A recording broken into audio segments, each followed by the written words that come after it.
Strateji əməkdaşlığa malik olan Azərbaycan və Macarıstan arasında ticarət dövriyyəsi də son illər artmaqdadır. Belə ki, son 4 ildə iki ölkə arasında ticarət dövriyyəsi 77% artaraq 62,3 milyon dollara çatıb.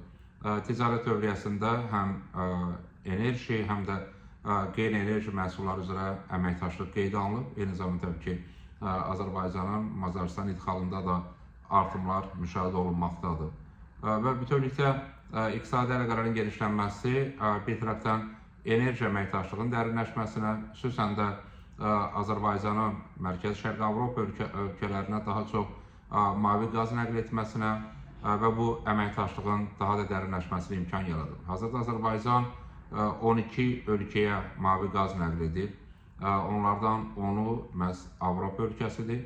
Eyni zamanda bütövlükdə 8 ölkə Avropa İttifaqına üzv ölkədir. Bu ondan xəbər verir ki, Macarıstan daxil olmaqla Azərbaycanın Mərkəzi Şərqi Avropa ölkələri ilə əməkdaşlığında ciddi artımlar və münasibətlərin dərinləşməsi müşahidə olunur.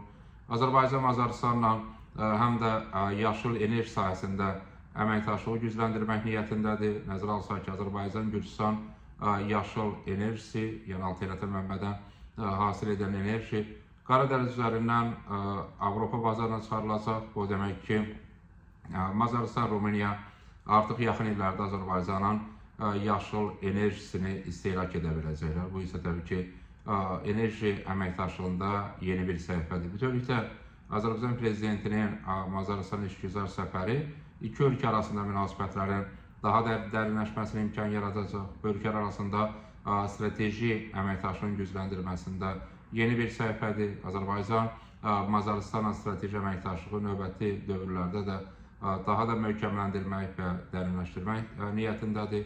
Ölkələr praktik olaraq beynəlxalq platformalarda da qarşılıqlı dəstək nümayiş etdirirlər.